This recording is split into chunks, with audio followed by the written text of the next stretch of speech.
اب حویلی جا کر ریسٹ کرنا چاہتا ہوں۔ وہ پریشانی مسلتے ہوئے بولا، پر یہ رقص و سرور کی محفل تو تمہارے لیے سجائی گئی ہے۔ چاچا سنگ، آپ لوگ انجوائے کریں، میرے سر میں شدید قسم کا درد ہے۔ اچھا چلو ٹھیک ہے، تم جاؤ، میں سنبھال لوں گا یہاں، سردار واجب نے مسکرا کر کہا۔ شہرام وہاں سے حویلی کے لیے نکل گیا۔ شہرام جیسے ہی حویلی پہنچا، سامنے صوفے پر بیٹھ کر اون سے سویٹر بنتی ہوئی دلنشین نظر آئی تو اس کے پاس آ کر اس کی گود میں سر رکھے لیٹ گیا۔ دلنشین اچانک اس پڑنے والی آفت پر بکھلا کر رہ گئی، مگر جب شہرام پر نظر پڑی تو سکون بھرا سانس لیا۔ شاہو بچہ، یہ کیا طریقہ ہوا بھلا؟ وہ اون سلائیاں اور ادھا بنا سویٹر ایک طرف رکھ کر اسے گھورتے ہوئے بولی۔ سر دبا دینا، دل سچ میں بہت درد ہے، وہ آہستہ آواز میں بولا۔ کیا ہوا شاہو، بخار تو نہیں؟ دلنشین نے اس کی پیشانی کو چھو کر پوچھا۔ بس سر میں درد ہے، آج صبح سے اتنے لوگوں سے ملا، ان کے مسائل سنے، اتنا کام کیا۔ وہ اپنی درد بھری داستان سنانے لگا۔ دلنشین ہمدردی سے اسے دیکھنے لگی۔ او میرے بچے نے اتنا کام کیا؟ وہ اس کا سر دباتے ہوئے پیار بھرے انداز میں بولی۔ میڈیسن لا دوں؟ نہیں، آپ کی یہ ہاتھ ہی میری میڈیسن ہے، دبائیں نا، سکون مل رہا ہے۔ وہ واپس اس کا نرم ہاتھ اپنی پیشانی پر رکھے ہوئے اپنی آنکھیں بند کر گیا۔ دلنشین، یہ سب کیا ہے بیٹا؟ صبرینا نے دلنشین کی گود میں سر رکھ کر سوئے ہوئے شہرام کو دیکھا تو اس سے پوچھے بنا نہ رہ سکی۔ اماں سائیں، وہ شاہو کے سر میں درد تھا، اس کا سر دبا رہی تھی، ابھی سویا ہے۔ حویلی میں سب اس بات سے واقف تھے کہ شہرام اور دلنشین کی دوستی کے بارے میں۔ دلنشین بیٹا، اب شہرام بڑا ہو گیا ہے اور ایک دن تم بھی اپنے گھر چلی جاؤ گی، اسے اتنا عادی مت بناؤ کہ وہ تم سے دور نہ ہو سکے، یہی تم دونوں کے لیے بہتر ہے۔ تمہارے ماموں ہیں نا فیروز، میرے بھائی صاحب، ان کا بیٹا ہے سائم، بہت ہی اچھا لڑکا ہے، بھائی نے اس کے رشتے کے لیے مجھ سے بات کی تھی تمہارے لیے، کچھ دنوں میں وہ لوگ باقاعدہ طور پر تمہارا رشتہ لائیں گے، تمہیں پہلے سے بتانے کا مقصد یہی ہے کہ اپنے ذہن کو تیار کر لو۔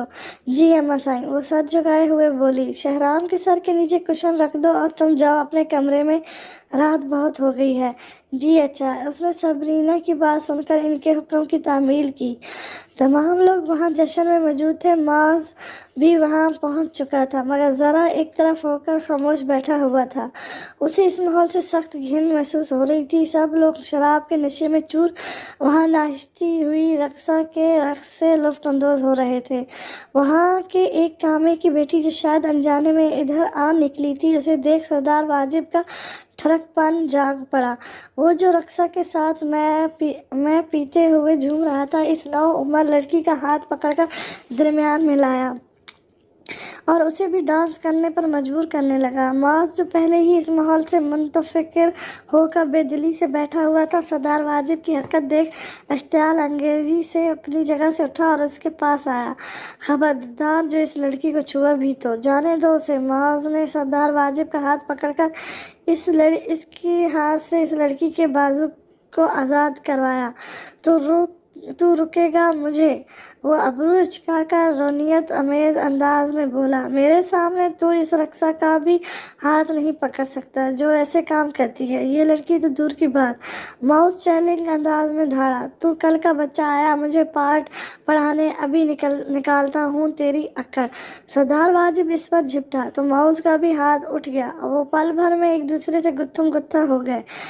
سب نے بیچ بچاؤ کیے انہیں چھڑوایا، مگر سردار واجب اپنی ضد پر قائم تھا۔ وہ اس لڑکی کا ہاتھ کھینچ کر اسے زمین پر گراتے ہوئے اس پر جھکا۔ تیری کیا ساری دنیا کے سامنے وہ کروں گا جو میں چاہتا ہوں، وہ تو تنفر ازد آواز میں بولا۔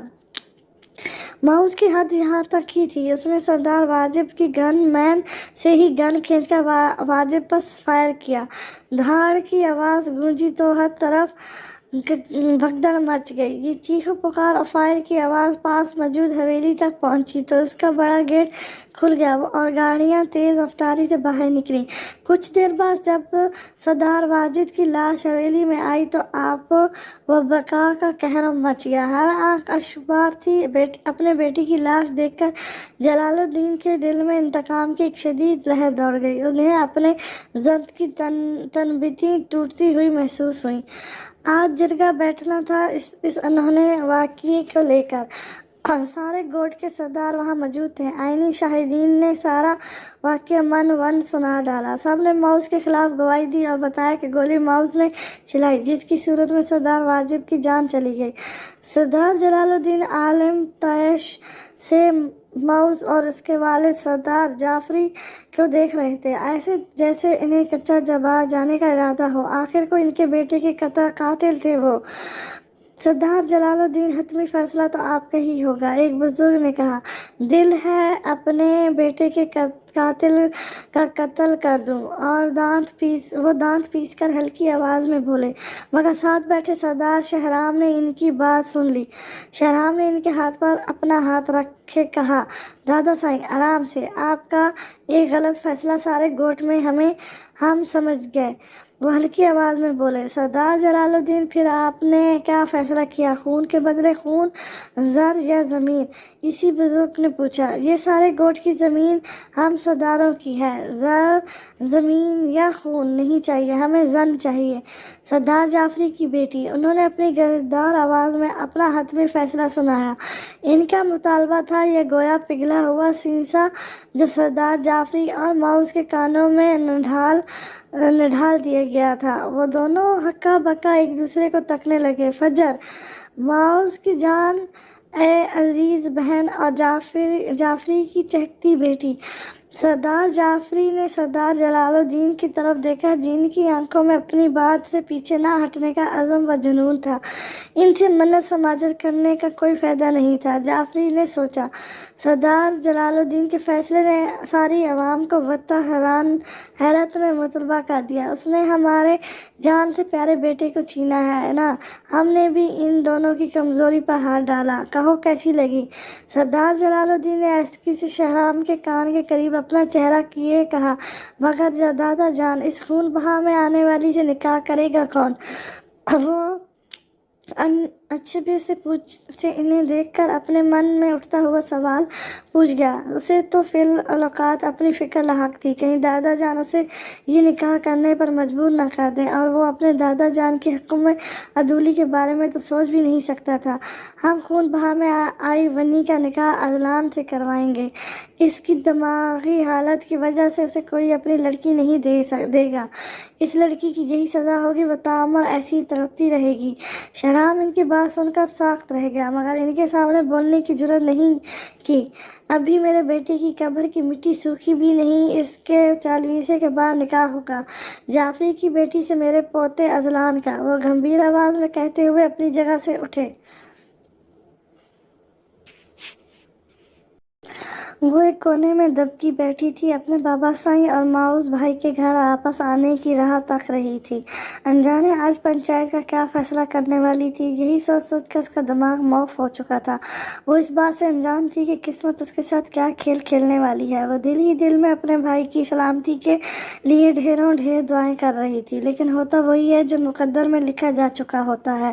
پروشہ بیگم ایک طرف جائے نماز بچھائے نوافل ادا کر رہی تھی اور اپنے پروردگار سے مدد مانگ رہی تھی۔ انہوں نے بھی دل ہی دل میں اس نے کتنی دعائیں کر ڈالی تھیں۔ جب فجر کو پنچایت کے فیصلے کا پتہ چلا تو اس کے اوس خطا ہو گئے۔ اسے یہ علم نہیں تھا کہ اس کے جان سے عزیز بھائی کی زندگی تو بچ جائے گی، لیکن اس کی اپنی زندگی ایک کڑے امتحان میں پڑ جائے گی۔ گھر میں اس وقت موت کا سا سناٹا تھا کہ گھڑی کی سوئیوں کی ٹک ٹک کی آواز بھی صاف طور پر محسوس سنائی دے رہی تھی۔